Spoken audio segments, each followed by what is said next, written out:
Today, I'm going to read about The Dreamer by Pam Round and Peter Says. Let's go. Love. As he walked home from school near the river, Naphtali gripped his notebook. He paused every few steps, glancing up to avoid the scattered laundry of autumn leaves on the bank. Hey, Shinben, wait up! Naphtali stopped and turned to see Golemba following him. He had spent the last several years avoiding the bully. What did he want? Although Naphtali was now 11 years old, he was still the skinniest and the weakest boy in his class.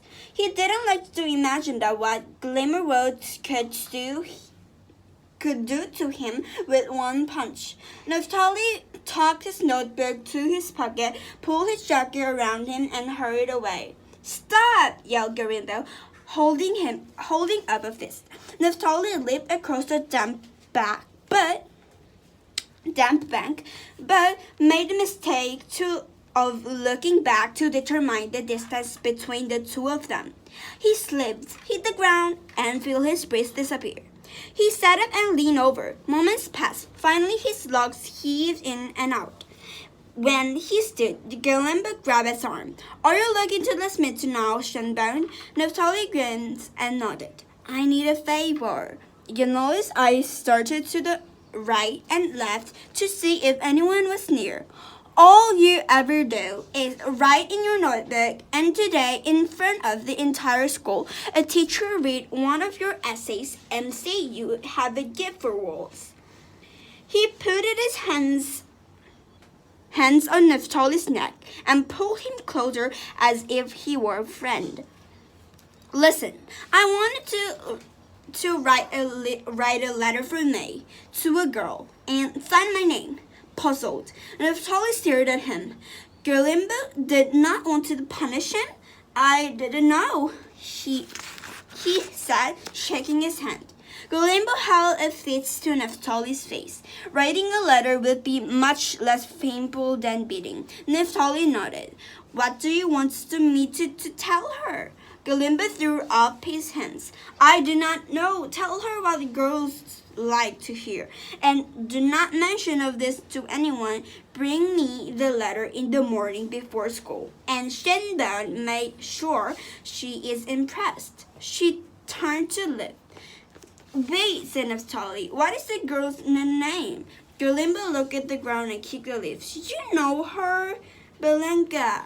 Belenka? He watched Galemba set it up. Naphtali showed a shivering, tearing his water. Kiss Belenka. He ran away from home and burst into a house, grateful for the warmth. Thankfully, no one was due home for a few hours. My mother had taken Lolita to play with Verena. Rodolfo and father were in town. Naphtali peeled off his coats and sat and dunked them near the warmer, then hurried to his room. He studied the tidy road to the collections, picked up the heart-shaped stone, and massaged it between his fingers. If only it was anyone but Belenka. His mind raced. How could you escape the Galemba's demand? He put his thumb back into a place and shook his head. The letter was inevitable. If he did not deliver, Galemba would only purchase him until he did. And if it did not impress her, Galemba would make sure his life was miserable. How should he go about it? He didn't know how to write a love letter. He had even read a love letter. Then he remembered a bundle of postcards and letters in the bottom of the trunk. Naphtali walked to the salon and knelt by the trunk, running his fingers over and curled lead oak straps and the letter handles. When he was younger, Mamatra had made him promise he would never go near it, but he was taller now and strong enough to hold the lid. He peeked out in the window to make sure no one was coming, then unclapped the latch and hoisted the top. He inhaled the smell of the cedar as he moved the clothes, hats, and the guitar. With care, he lifted out the bundle and united the ribbon. All of the cards and letters were from men named Inquire and addressed to a woman named Merida. And Tiago wrote how he wished Merida were standing at his side at the castle in faraway land. How their love was like rivers standing beneath the ancient stone bridge he had crossed, and how he was far prettier than anyone in the woman that Gomez dresses me met. And Clara's handwriting was elegant, with flourish and courageous, and the words there were just as fancy. His sentence told of how he could not wait to see Merida again and was filled with his hopes and dreams for the future together. Naphtali read every letter and card. Then he read them again. Would he ever be able to write such words? But the words so memorable that someone who want to save them. He tied the ribbon around the letters and cards, set them in back in the trunk, layered the contents on top, and closed the lid. All afternoon he sat at his desk, staring at his homework, but he was not thinking about the mathematics. He was thinking about love. He wrote the word in more on pieces of paper and said it over and over. He folded down and pulled in the dresser drawer along with the other words he'd saved. Then he waited, but the door did not open, nor did the words arrange themselves into sentimental sentences. Maybe if he practiced by first writing a note of affection to someone in his family, the letter to Belinka would come more easily. Whom did he love? He loved Rosita. He loved Uncle Lorenzo. He loved Rodolfo. He knew that he could love father, so he did. He loved Mamadra. She was the most indisputable. She was the kindest person in his earth. As Naphtali thought about Mamadra, he felt overwhelmed with gratitude for all he had done for him. He picked up the pencil and began to write it down words that reminded him of her. Soon his mind tensed to the sentences that demanded to be written. Naphtali took a deep breath and he would feel satisfaction. He wanted to share the verse. He looked out the window. How much time had passed since he arrived home? It must have been hours. He heard the voices. Naphtali jumped up and ran to find Mamadra. She sat with father in the dining room, taking coffee. Naphtali waited the doorway until father signaled for him to come forward. His palms perspired and his hands shook. Finally, he held out the paper. Father read it, but instead of passing to Mamadra, he handed it back to Naphtali and said, "Where did you copy this from?" "I wrote it. I did not." "So now you're turning into a fool. Someday you'll need a job that will put in the food in your stomach, and you will regret this at most of your time. Back to your studies." Naphtali left. He looked at Mamadra. She gave him a tiny, tight smile, but say nothing. He would show her the poem when father was not around. Back in his room, Naphtali sat and stared at the blank piece of paper that needed to become a letter to Belinka. He stood and paced the room, rubbing his temples. Inquirer's love letters to Miranda had been so clear. It was as Enrique's heart was taking out loud. He wondered what was in Golembe's heart and shook his head. He did not have a clue. He only knew that it was inside his own. Suddenly, Naphtali had a momentum of words he could not shake. He sat down and began, "Dear Belinka." He peeled the letter to his own feelings, compliments about their beauty and their eyes and her sweet voice. He told how he had admired her from afar and how he was afraid to come forward to speak her. As he came to the end of the letter, he paused. There were his thoughts. He swore, but literally he sang Galima's name. Belenga would think Naphtali's affection belonged to Galima. He rubbed the dull ache in his chest. The next day after school, Naphtali could not bear to watch Galima deliver the letter to Belenga or her reaction. What if Belenga threw the letters back into Galima's face? Would Galima come after him? Risky. Naphtali headed home through town. As he walked, he heard footsteps behind him. The letter must have been a failure. His words must have been so sentimental or not sentimental enough. Father was right. He was a fool. Now Galima was come to pummel him. His body flooded with same dread that he had felt before Father had forced him into the sea. Without turning around, Naphtali walked faster.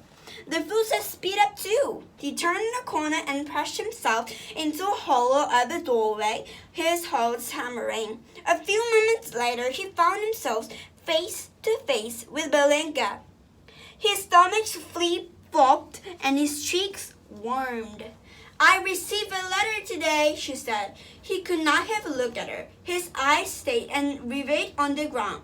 It was from Galima. Naphtali thought he might be sick. Except Galima can barely put two words together. But you are capable of such artistry.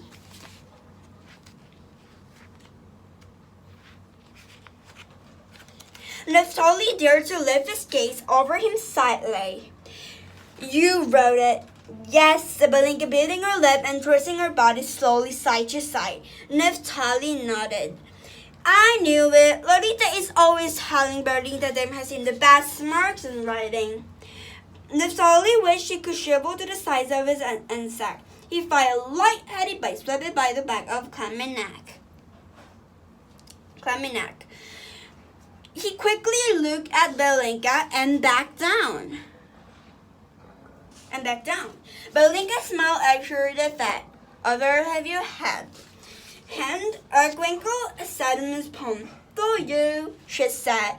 I like your world. I would like to read more. Naphtali looked at the quince, but he could not look at her. He stared only at the yellow pear-like fruit. Naphtali waited for a response, smoothing the ground with her shoe. I promised I would not to tell Galima of that, though it is you.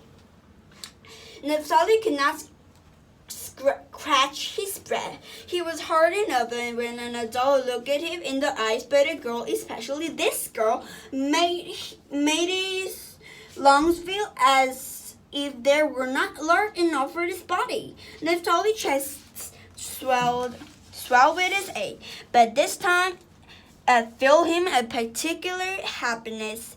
He turned away from Belenga and hurried home. He kept pace with the praise that repeated itself over and over in his mind. I like your world. I like your words. I like your words. Instead of eating this cleanse, he placed it among his collections. He did not care that it was soon dry and wider. Belenga had touched it. He picked it up and her shape stone and moved back to Quince. Maybe he was reminder of her kindness would have given Naphtali the same confidence to the way he passed her heart from their return. Each way, Naphtali wrote a letter to Belenga and signed Galima's name. From a distance, he watched Galima present Belenga with her envelope after school. He watched her smile politely and say thank you. He watched her wait until Galima was out of sight, then he glanced back over her shoulder at Naphtali. Naphtali waited to schoolyard until he saw eyes searching for him. All he did was drop his hand and follow his home that he was always walked slowly.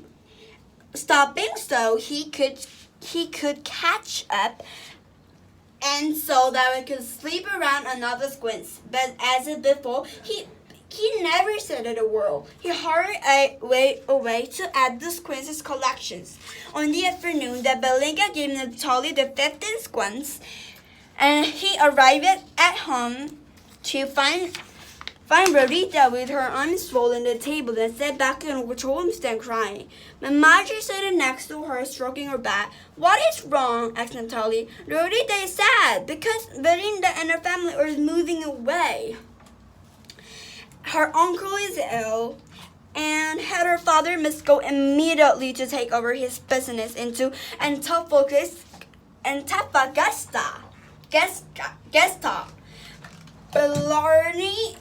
Barina and Balenska will leave with her parents tomorrow on the early train. Rosita raised her hand and sniffed. Barina is my very best friend. Her head dropped back down. My mother scores her hair. We will go to the station in the morning and say goodbye. Let us think of something you can give her to remember you. I wanted to remember me forever and ever.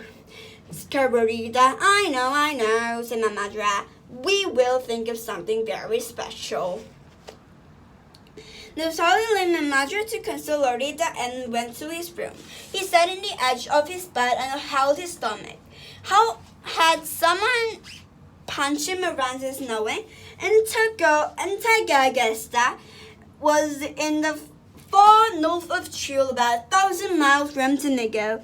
Most likely, he would ever see Balinska again. He looked at his coins, line of a row, and one of them held in his hands. Suddenly, he felt it desperate to make sure that Balinska would never forget him. He found a heart-shaped stone in his collections, carried it to the window, and looked out. A wagon rolled in the street, creating a fog of dust. In the brown haze, it was the morning at the station, and he walked back to Balinska. Their eyes met. He walked through the crowd until he reached her and pressed a stone in her head. He took it down for him, overwhelmed, and he knew their arms around his neck and kissed him on the cheek. They promised to write to each other every week and forever. Balinska boarded the train, waved to him, and blew kisses in the air.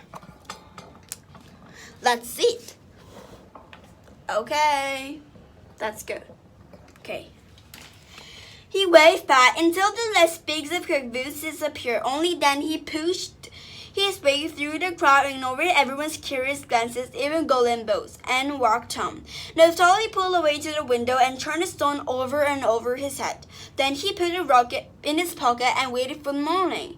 Day came. Naftali gestured and insatiably looking out the window as seen slowly unfolded the train platform. The passengers entered congregated and the wolves came to see them off. Balinska and her family arrived. Mamadra and Lorita greeted them, as did some of Naftali's classmates, including Galimgo. Naftali watched the men gather around and Balinska's father, shaking his hand and clampering on the back. He watched the woman kiss Balinska's mother, some editing wrapped bread and sweets to her basket for the trip. Lorita held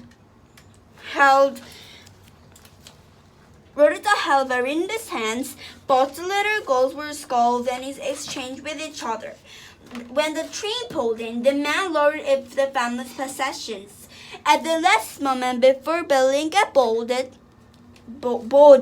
Lorita ran up to her, whispering in his ear, and pressed the small stone into her head, searching the crowd.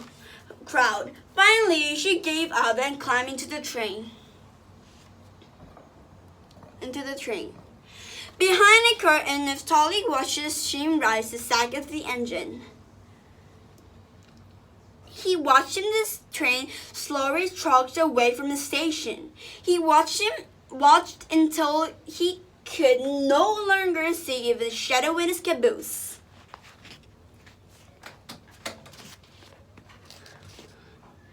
Who spins the element web that entraps the timid spirit?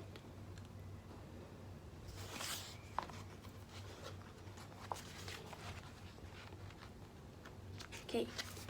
Next chapter is passion. In Naphtali's bedroom in Temecula, giant defending rangers flip and flop and blubbed. Mr. Chico Bird flip and flop and blubbed. Mr. Chico Bird flitted among Naphtali's collections and seed pods and cones, calling out his own name. The wave broke against the window, and the sea from foam sipped inside, dripping down the sill. Naphtali tried to sleep, but each time he tossed and turned, the noises grew louder. He was so nervous about tomorrow that he could not control his mind. He stared into his room. He did not surprise him to see her here in the sound of the ocean, for he had just returned home for his third summer in Puerto Severnda. Sorry, I moved it because I'm too hot, so I moved it. Is that great? Okay, let's go. So good. Paris Severnda and his old friend the Rainbow's international residences in Temecula and in his mind, but could not grant him in one night of peace and quiet, especially given his anxiety. The Chicago, on the other hand, started him. Even though he had been back and forth many times with father and heard the bar, he had only seen that it was one time he was 8 years old. Now it was in his room. Was it here to warn him of their fate? Had he called on his right side or on his left? Puzzled, he put in his blankets all over his head and tried to borrow the mattresses. But even though he was 13 now and taller than Rodolfo, he was still painfully skinny and barely made an impression of his bed. Eventually, he gave up on his sleep, flung the blanket aside, and allowed it to surround the raindrops.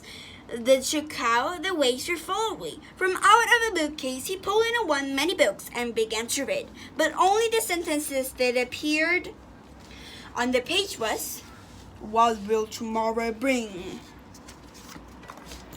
The next afternoon, Naphtali paced back and forth on the walkway in front of Uncle Aranda's newspaper office. He ran in one hand through his hair and gripped a notebook in the other.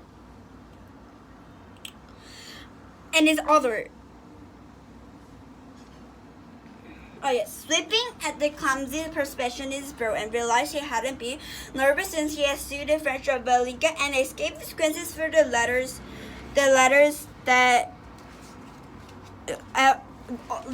over 2 years ago. It did not matter that it was only the Uncle Orlando he faced. It still made eye-to-eye contact with someone who with determined worth. At least he was facing his father, who still told everyone that someday Naphtali would be a doctor or a dentist. The more father had insisted, the more Naphtali knew precisely that he would not be. Before he had put into Severnda, he had even discussed his growing anxiety with Gusto, who had said there is always a way to do what you truly love. The door swung open. Like this.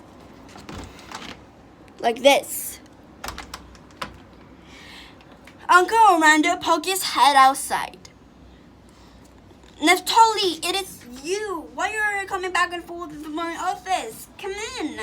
Naphtali blew a deep breath. As he entered the office, he tried to imagine Uncle Orlando's reaction that could be wanted to ask. And then he tried to imagine father's. Uncle Orlando has charged to the desk with all his papers. Naphtali took a deep breath. Uncle Orlando glanced up. "Nephew, you always ready to faint at a moment. Sit down," Naphtali said. "Why are you so nervous?" "I want to ask you something." "Two things." Uncle Orlando said for his eyes console. "Yes. I remember that I was younger than you. I could work for you someday." Uncle Orlando leaned back to his chair and studied him. How old are you now? Going for 10? Naphtali nodded. Well, you are old enough. He will come back to be a good experience. It will not be after school though, but I can get paid a very little. He smiled. It does not matter, said Naphtali. Uncle Orlando's face turned to say very serious. There is only one stipulation. We must have your father's permission. Naphtali's smile disappeared. His shoulders... Wait a minute. His shoulders sagged. I know. Slowly Uncle Orlando nodded. Let me think. There will be a quiet crowd in the house tonight, right? Naphtali nodded. Father arrived at home from a long trip last night. Even Rodolfo will be here for a few weeks. Joseph will be in a good mood then. Let me choose the opportunity the circumstances attack when works for me. Now, you said you wanted to ask me 2 things. Naphtali Heller noted, it is an essay wrote for the competition that between all the classes at the boys and girls school. They will publish the winner of the student newspaper. I must turn in tomorrow. I was wondering if you could read first and give me any advice. Uncle Orlando took his notebook. It is a letter you hopefully play. I will bring it to you when I come for dinner. I am eager to visit Rodolfo. How does he like a new job in Santiago? I am not sure, said Naphtali. We don't seem to know that what we do. We do not talk it too much. I miss him. Such is life. Yeah, such is life. He's a grown man now. The uncle titled, I'm sorry. The uncle, where is it? The uncle titled his hand.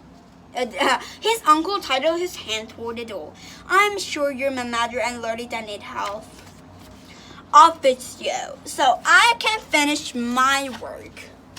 Otherwise, I will not have time to read your paper. Okay, that's good. As he walked home, Naphtali tried to imagine an opportune circumstances in which father could give his permission, but he could not think of a single one.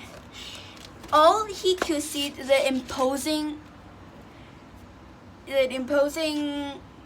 figure in a dark cave blocking his path.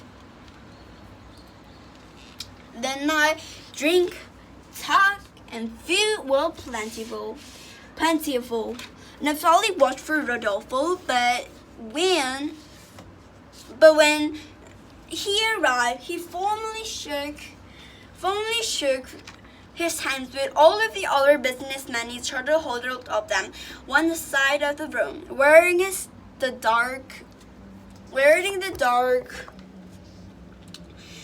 dark suits. Can I do like that? Okay, thank you. She's a dark suits and their hands are nodding up down, and they look like a crowd of black winged vultures. At last, Naphtali turned Rodolfo in Rodolfo's eye. He raised his hands greeting. His brother nodded in return, but when turning back to the man, when everyone was sitting at the table, father pointed to the one only empty chair, the one that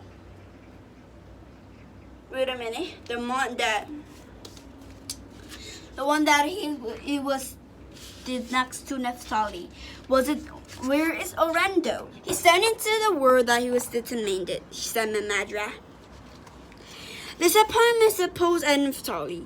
He took tiny sips of his soup, but why did Uncle Orlando have not liked his essay? He pegged and wrote his chicken, taking only few bites. If his uncle had not liked his essay, Would he think him worthy of? I will do like this. Okay. Sorry. Is it good? Good. Worthy from him. Would he even attempt to ask father's permission? Like this? Okay. Father's permission. By the time the guests punished him with the meal and the mattress with the kitchen of the dessert. Oh, too funny. Yes. Wait a minute. No, wait a second. Okay, convincing wasn't coming at all. Oh, sorry. Wasn't coming at all. Finally, he heard a double knock at her door, and a few moments later,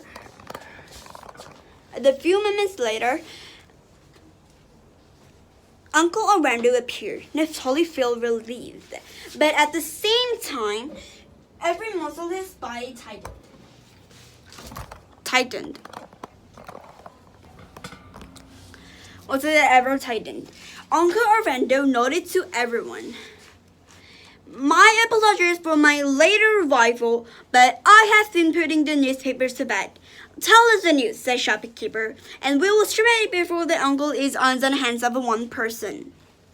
Everyone laughed. And let's get back on. It is as usual, said Uncle Orlando. The weather, marriages, deaths, another mappuccino is one of the visitor's hands. To some of you that, where was I?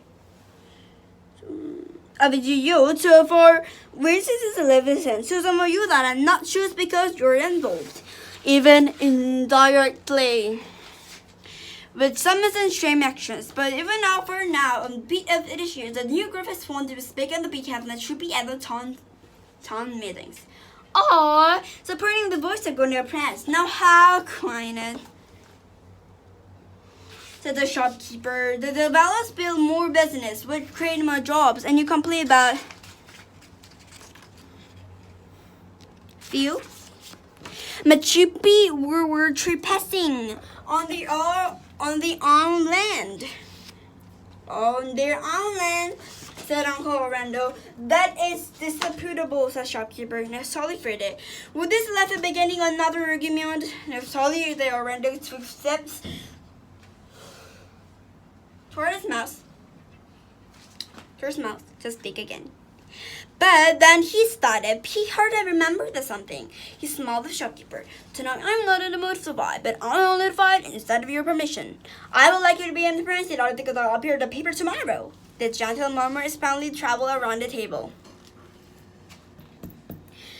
When all eyes were upon him, Uncle Orlando cleared his throat and began to read him in some amazing and preference. Neftali's eyes grew wide. He had heard it correctly. That was what the actual was an essay. His stomach went from the rolls and tumbled inside. He could looking up the tables as Uncle Orlando read his words about the importance of following his dreams and staying determined. He watched everyone's eyes and paying attention as he heard that famous explorers who voted them of the new worlds and continued obstacles. Uncle Orlando continued to conviction in his voice and read Neftali's promise that these voyages were not here to resolve the preference. As Uncle Orlando neared the end of the article, his voice came softer and slower. He ended and saw it and thought it was a note. Examples such as Columbus and macaroni and so many others who could not be discovered because they live only in a moving life. Without them, it is impossible to live. There was a pause. One silence. Neftali hung his head. They must not have liked it. Suddenly, everyone applauded. Woo! This is applauding. Naphtali looked person to person and appreciated into their eyes. Even father said with clapping and smiling, "Tell us." Had one of the guesses who wrote this? Who wrote this? Naphtali, starting to concert an even breathing. A young man who is only 13 years old. Sometimes I hope it will work for me soon. Uncle Randall slipped his arm toward Naphtali. None of them are or lives Naphtali raised.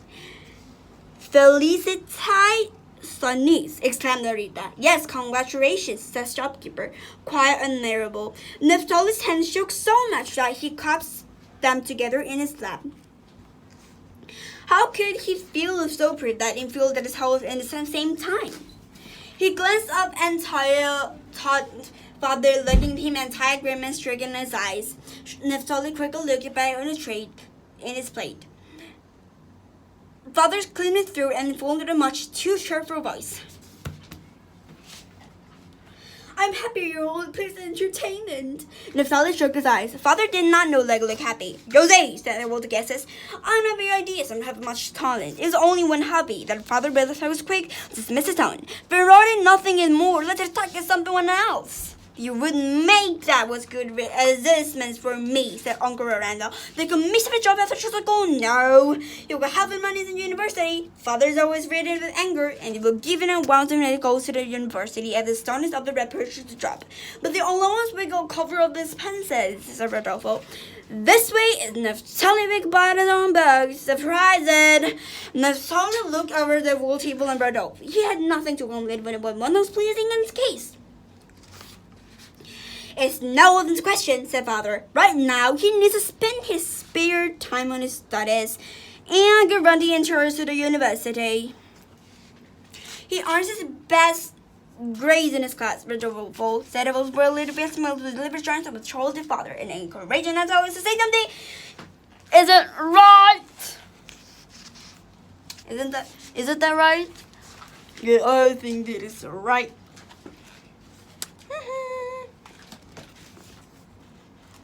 Naphtali burned except for the mathematics. But I promised that I could be with my score. I would not let my marks in my school suffer. So school suffer. He could not believe the spoken out to the father. Where the words came from? Father left my hands before he could say nothing. Uncle Orlando said, universities are 3 years away. I can teach him about the words persons and those but it's very business of writing in the newspaper. Everyone needs someone to talk about business, right, Rodolfo? Rodolfo nodded. His voice had lost energy. He said quietly, as father says, there's only the first term of the business. I know that is better than anyone. At the moment, the master entered in the flutter of the father. He had peeled it, offered his sweet biscuit from the caramel jam and dusted sugar. Everyone at the table from the dessert and grown in anticipation. Jose, said the shopkeeper, your home is always filled with interest and elegance. After it is settled then, said Uncle Robert. Please give her lovely fellows.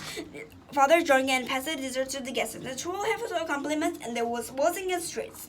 Uncle Randall nodded and Naphtali with his elbow. Naphtali did not dare to look at his father. He glanced at Randall, who gave him the tiniest smile the saddest smile Naphtali ever seen. The place of Erasmus came away, and then Naphtali considered the biscuits chose. After his ate, he suddenly wished he could amend his essay to include Uncle Randall and Naphtali and Rodolfo in his list of the heroes. Naphtali began to worry for Uncle Randall when this next afternoon. After 2 months, he mastered of the printing press. His fingers were sending back with ink and an apron to spill with his warm and damp papers of the machine. Its determining song became abandoned in his mind.